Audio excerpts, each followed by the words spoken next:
Joining us now, the quarterback for the Oregon Ducks, the man, the myth, the legend, Dillon Gabriel. Dillon, a lot of things going on, man. Appreciate you making time. Of course, anytime.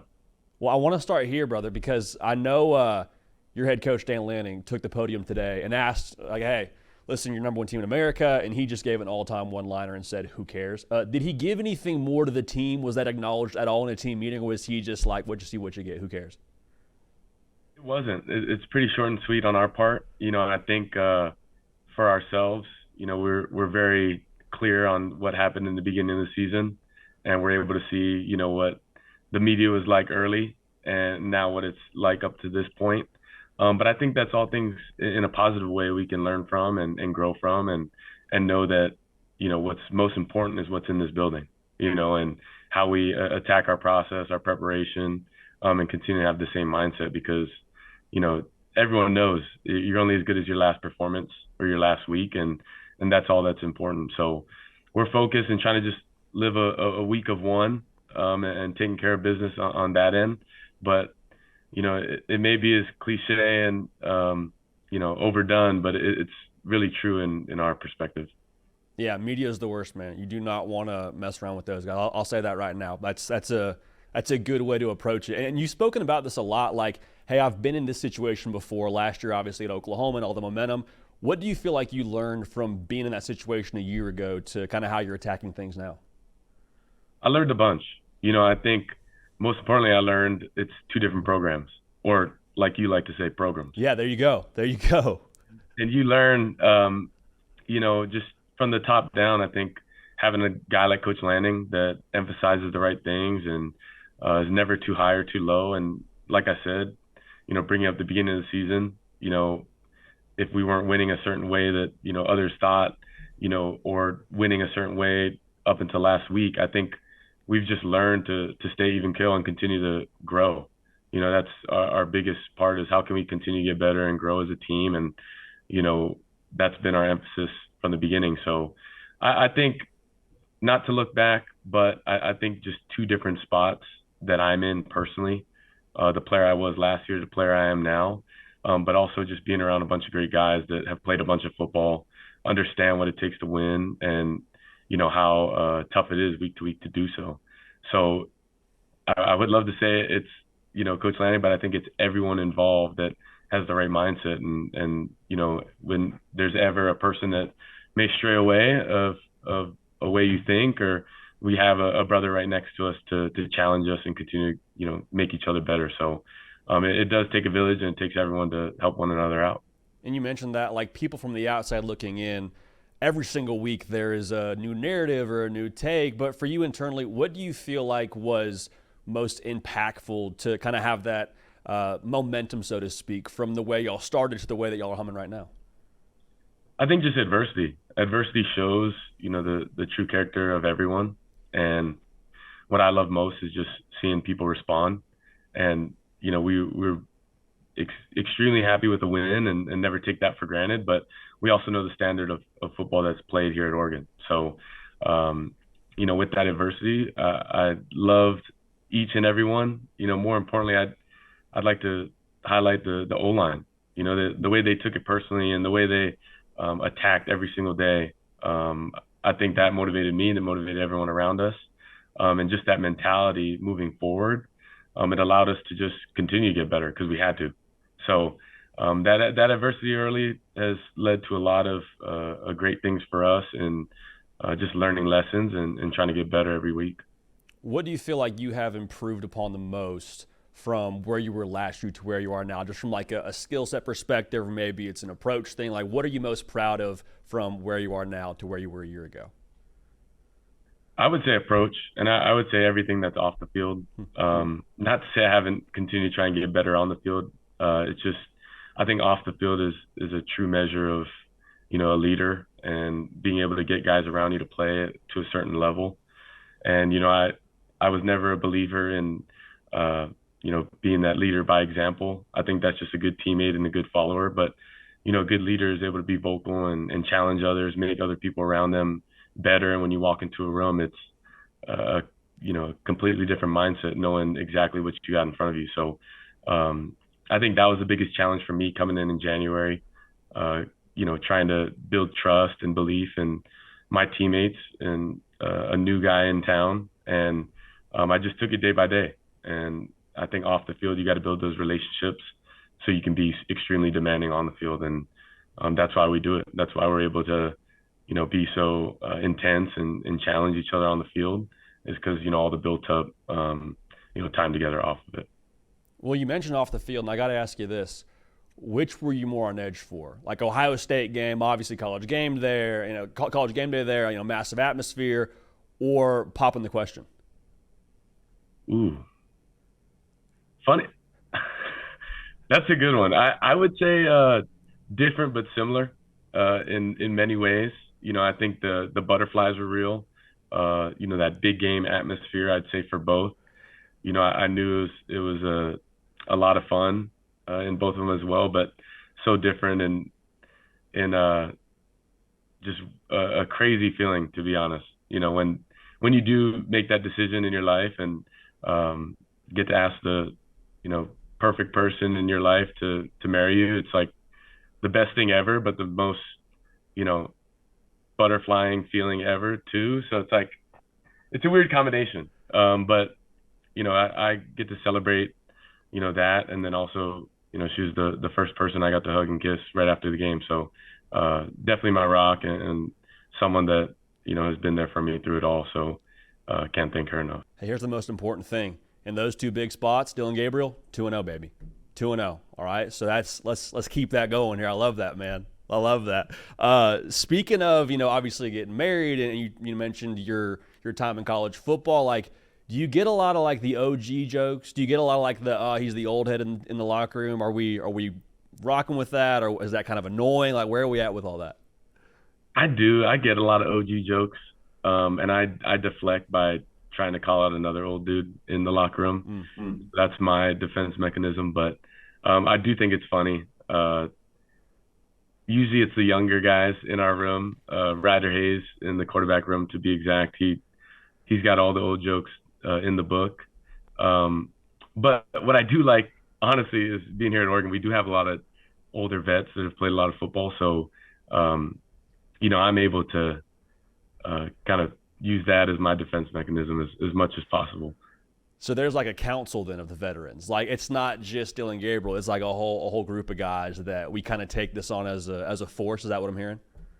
There is, but we all get stray bullets our way of the old jokes, and we just we run with it. But I try to flip it and reverse it in a good way. And they call me pops or old man, but I'll flip it into a more inviting way of saying dad. So yeah, that sounds like a good strategy overall. Strength in numbers and then kind of flipping it on its head. I like that, man. I mean, and because you've been a couple of different places, and like the thing is that, like, there's two things that stand out to me. One, it seems like everyone loves you, whether it's UCF, whether it's Oklahoma, whether it's Oregon, and then the second part is like you thrive. What's the key for you in like being so adaptable to these different situations and different offenses? I think being comfortable in your own skin.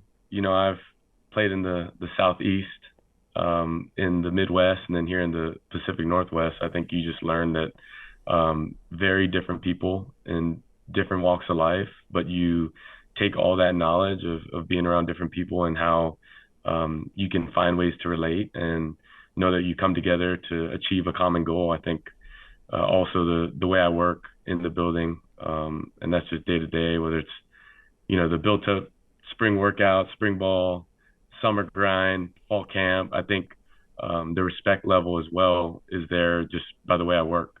So that allows us to be, true and authentic to ourselves and connect on that level. So I think on the people side, that's where I've thrived by just being myself. But on the football side, as a young man, whether I was 14 or 13, I believe, I started football my freshman year in varsity. I played football all the way up until that point, but played a lot of ball all the way into my senior year, and then was thrown into the fire again in the college level my freshman season, and have played all the way up into this point. So I don't know, if you go and look back, the amount of snaps I've had, starts, just the amount of experience I've had, I think, you use that to your advantage. And I think with anyone, the developmental piece of, you look at me as a freshman in high school to now, whether it's what is that, 10 years now, you see a player that grows and is continuing to evolve and get better. But that's the truth. We play a game that you practice more than you play. So how do you replicate game reps? You can't. So that's something that, I've really prided myself on and continue to get better and look at it from that way of, I have real film that I can look at and get better from. 100%, man. And Will Stein, from what y'all did in the Ohio State game, I know you've talked about it in other conversations with different folks in media, but like there was no tippy toeing in that game plan. Like y'all were swinging for the fence, y'all were getting after them. Is that kind of like the identity of this team? Was that hey, we're down to win by any means necessary. We'll run it, we'll throw it, whatever. Like is that kind of the mantra of this offense and Coach Stein? It has been, being aggressive, being the aggressors, playing a game that you got to go win it. That's where college football is as well. You have to stay aggressive and play to win and throw to win. But I think if you look back, even to when Coach Lanning first got here, I think he set the tone on how he's wanted his program to look. And that's with, how aggressive he's been, throughout the years, whether it's going for it on fourth down and playing a certain way. I think it all correlates together with trust, belief in the offense, the defense, and special teams. And I think, we, give a lot of people a tough time with how much we do on all three phases. So I think you got to look at it a holistic approach of that's what we've been, but then, within our unit on offense, how can we continue to be aggressive in the way we call it, how we play. Yeah, you mentioned Coach Lanning being aggressive. Dude, his alarm situation, extremely aggressive. I know that was on the Dan Patrick Show. Are you in that same vein? You're like 4 o'clock setting like 15 alarms every 3 minutes apart? Or like what's the wake-up situation for you when it comes to the alarm? What I do is if I'm waking up, let's say I got to be up at the facility at 6, I'll go 20 minutes in advance. So maybe it'll be a 4 alarm, maybe a 5:40, 5:45, 5:50, and then a 6. So I'll get up to 4. But, funny story. My body's kind of trained. One time I forgot to set the alarm, one night, but somehow woke up right at 5:40. So I think there's some body training in it as well. Luckily, I was saved by my body waking up, but the alarm situation is real. Hey, you're dialed in. The body wakes you. We don't need the alarm. We're dialed in, man. Like, hey, we know it's football time. We're up and at 'em. I love that. I'll say this, though. What's even crazier, I've heard about this. People will set their alarm at like 1 a.m. so that they know they have like 4 more hours to sleep. Nope. I'm not that guy. I'm not. But that to me is a little wild. Who does that on the team? Who's the 1 a.m. guy? I know a couple. I know a 1 a.m. guy. I knew 2, 3 a.m. guys because they wanted to know they had 3 more hours of sleep. I could bring up. There's 3 I know top of mind, but I know there's more. That's terrifying because I feel like the morning where you have a workout or a meeting, like I was always the guy where it's like, dude, I can't fall asleep maybe till like 1 a.m. because I'm just thinking about, I hope I don't oversleep. What do we got going on? Like that is psychopathic, Dillon. It is, and I want to. Whoever does that, I would be curious. Whoever wants to say I've done this before, I should just REM sleep. I'm a big REM sleep guy. Get as much as you can, efficient sleeper, and then wake up right when you need to. Yeah, that's just good science right there. That's just good science. That's a good approach. Dillon, one more question for you here. Morgan Wallen guy, it sounds like. I mean, that was just like pure social media gold, I think, for everybody. Like post-Ohio State, for those that have no idea what I'm talking about, reporters asking you a question, works in the phrase coast to coast, talking about your journey, and you just went right into the melody, brother. And it was glorious. Morgan Wallen on the pregame playlist. Is he like just we're cruising around Eugene? What's the vibes there? I would say I'm versatile in my music. I got the Hawaii Jams playlist. I got a little country from my time in Oklahoma. I definitely got a Florida FLAWDA playlist from my time in Florida. So I've kind of got my mix. I think it's better that way, being able to be versatile. But, if it's after a long day at work and I'm in the van and want to play some country on my way home, I might have a little Cover Me Up by Morgan Wallen.